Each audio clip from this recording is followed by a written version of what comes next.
So we're going to start with problem 8.3.14.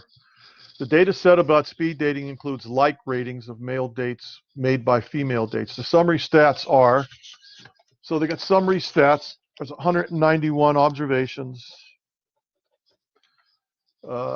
X bar, the average rating is 6.53. The sample standard deviation is 2.09, and alpha is 0.10. The claim that mean ratings is less than 7. So that mu is less than 7 has to be the alternative. So the null hypothesis is that it equals 7. So the only one that fits the bill is obviously B.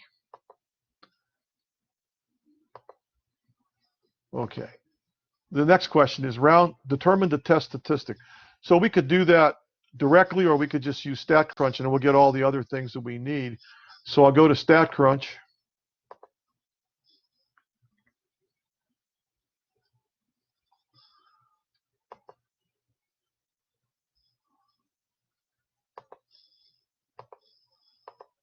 And since this is a since we're using S, it'll be a t-test.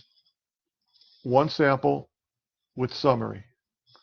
The sample mean was 6.53. The standard deviation for the sample was 2.09. Sample size was 191. The hypothesis is for the null is that mu equals 7. And the alternative is that it's less than 7. Remember, for the alternative, you always have 3 choices: less than, greater than, or not equal. Right tail, left tail, two tails. And we don't worry about the confidence interval or the level, because we're going to compare our p-value to 0.10. So we're going to compute. It repeats a lot of stuff for us. You can see that it tells us null and the alternative, which match what we wanted. Sample mean matches. Notice the degrees of freedom is 1 less than n. It's 190. The t-stat, in case they want it, is minus 3.1079. That's 4 decimal places. That should be enough. And the p-value, notice, is small, 0.0011. So we're going to be rejecting the null hypothesis, and we're going to support the claim. But before I jump ahead of myself, let's go back to the problem.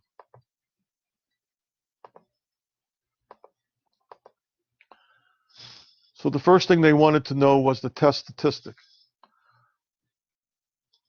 2 decimal places is all they want. So it was negative 3.107, so negative 3.11.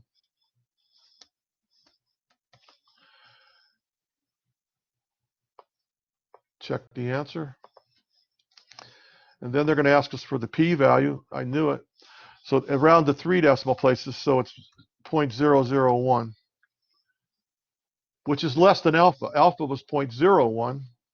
So the final conclusion is that we are going to reject the null hypothesis.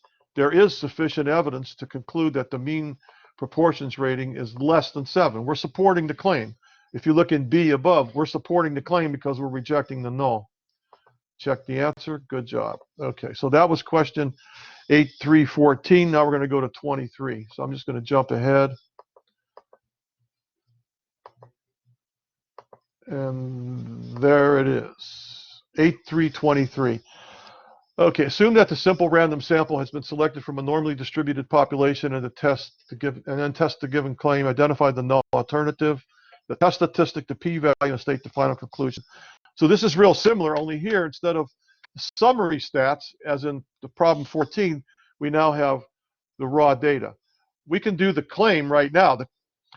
The claim is that the mean comes from the population with the sample comes from a population with a mean less than 1,000 HIC, or head injury condition units. Okay, so less than 1,000. So once again, it's B, because if the claim is that the mean is less than 10,000 or less than 1,000, then there's no equals involved, so it has to go into the alternative, which means the null is where the equal goes. So I check answer. Okay. Now we're going to go to StatCrunch. Oop, my bad. I don't want to go to StatCrunch just yet. I wanted to open up this little window here, click the copy table, which I forgot. So as soon as this opens up, see this little table right here, and I want to open it in StatCrunch. That takes the data right into column 1, which I can now show you. I just was a little bit ahead of myself there. So let's open up the data set, as they call it. It's StatCrunch data set. And it's coming up. There you go. So I'm going to do stat. It's a t-test, one sample with data. I tell it the data is in column 1. And I'm going to perform a hypothesis test. And the mean was equal to 1,000 HICs. And the alternative then was the claim, which is less than. So I do compute. And you can see that the hypotheses are given. It matches what we wanted. So I'm going to write down the sample mean just in case they want it. That's 673. Notice the degrees of freedom is 1 less than the number of observations, so 6 minus 1. The t-stat, oh, it's kind of way to the left tail. Looks like we're going to be rejecting with that p-value, huh? So I wrote down minus 4.3586, which we can round off, and the p-value is 0.0036, which we can round off. And now we'll go back to the problem.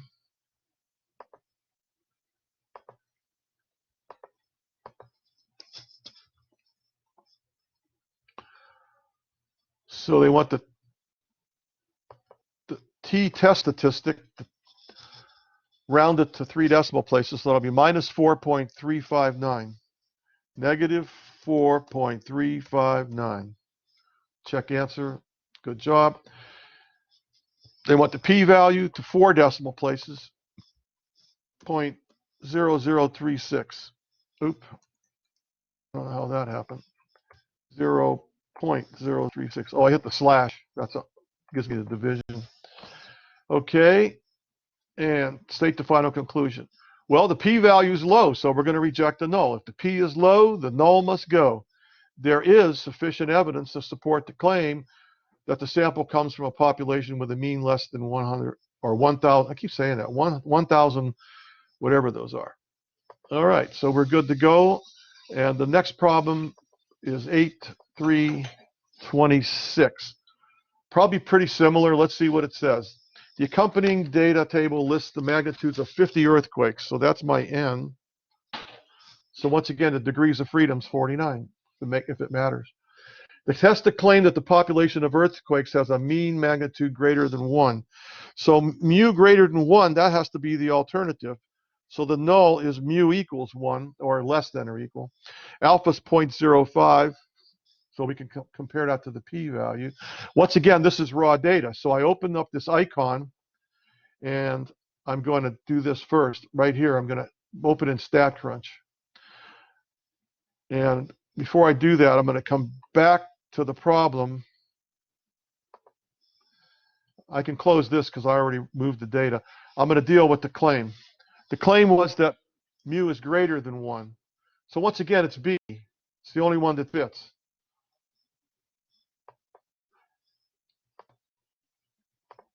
Now we're going to go to StatCrunch.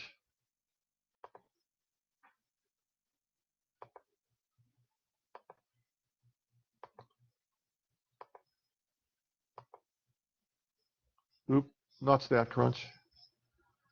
I wanted my data set because the data is already there. So there it is. So there are the magnitudes of the 50 earthquakes. You can do a quick double check. You can see there's 50 data points, so that's the right one. And once again, I want to do stat, t-stat, one sample with data. I tell it that the I just highlight variable 1. So that's the column those are the data points. The hypothesis test is that mu equals 1, which means that the alternative was that it was greater. So it's a right tail test. We're putting all of the 5% in the right tail for the alpha. So we compute. I'm going to write down the sample mean just in case they want it. You can see the sample mean is very much bigger than 1.